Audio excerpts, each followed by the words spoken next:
السلام عليكم أصدقائي. عندنا هنا نريد نفحص درجة البرودة. يعني مثلا تقدر من تشتري أنت من تفحص تبريد سيارتك، هي مو بالتبريد أو تشحنها غاز أو شيء. لازم تعرف ايش قد قياس البرودة مال السيارة أو مال التبريد. مثل هذا سبلت مال البيت. هسه لو تشوف هنا يعطيك هنا 17 درجة الحرارة. هنا هذا سبلت داخل البيت، وهنا درجة 30 مال السبلت. تجي هنا يعني عندي قيس ثاني هذا القياس، يقول لك هنا الفوق هذا حرارة الجو داخل البيت 30، اللي هي 30 نفسها الفوق. وبعدين يقول لك هنا حرارة التبريد اللي هو هذا الجو، اللي هو أنا هذا مسوي له واير، جاي الواير نفسه وداخل هذا نفس الواير داخل هذا الحساس. فنفسه أنا هسه خال هذا الحساس هنا يقيس درجة الحرارة ايش قد، فنفس القياس هذا 17 وهذا 17، هذا 30 وهذا 30. هذا هسه تعرف انت ايش قد درجة الحرارة. لو نجي هنا هسه مثلا عندنا هنا دكت مبردة، نخليه على الدكت المبردة نشوف ايش قد يصير. صار المبردة تشتغل، بلشت الحرارة تصعد، يعني فرق حرارة التبريد عن حرارة المكيف. يعني 22 راح يصعد،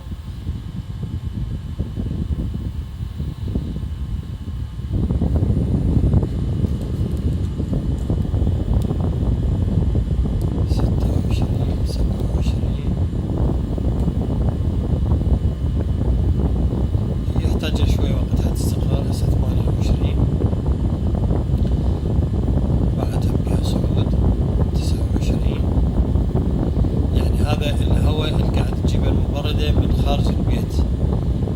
يعني ايش قد فرق بينها وبين التبريد. هسه 30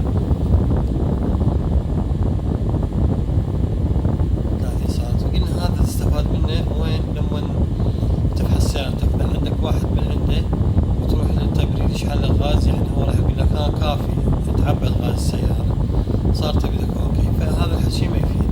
وبهذا الحساس هو اللي يثبت، يبقى هو يدير غاز الى ان يعطيك ايش قد قياس الغاز. واذا عندك هم ليك هم يبين يبدي ينزل هذا. المهم ثبت هذا 30. هسه نجي نجرب نشوف خارج البيت. 39 40.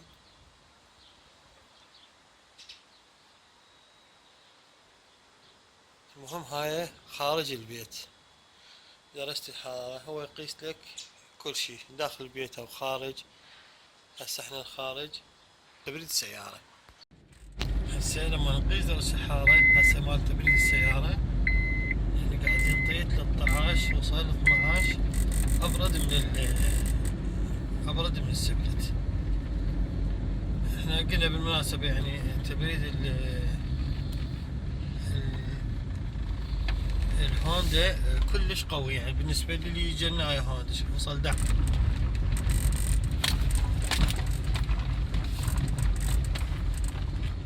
دقيق شوية مطبات.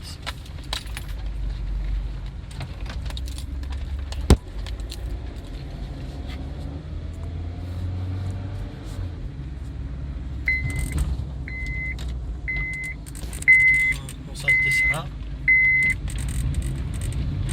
لكن احنا نمشي تقريبا شلون، يعني هسه شوية مشيت بس تقريبا دا امشي يعني على الواحد.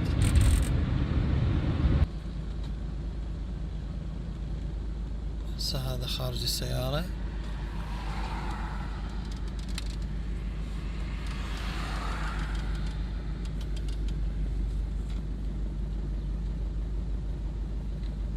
وصلت 39 40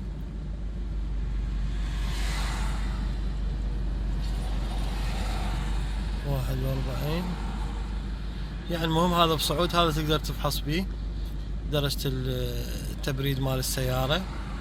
يعني لما تجي تروح تفحص تبريد سيارتك هو هذا اللي يبين. شوف هسه وصلت 44، احتمال حتى توصل أكثر. 45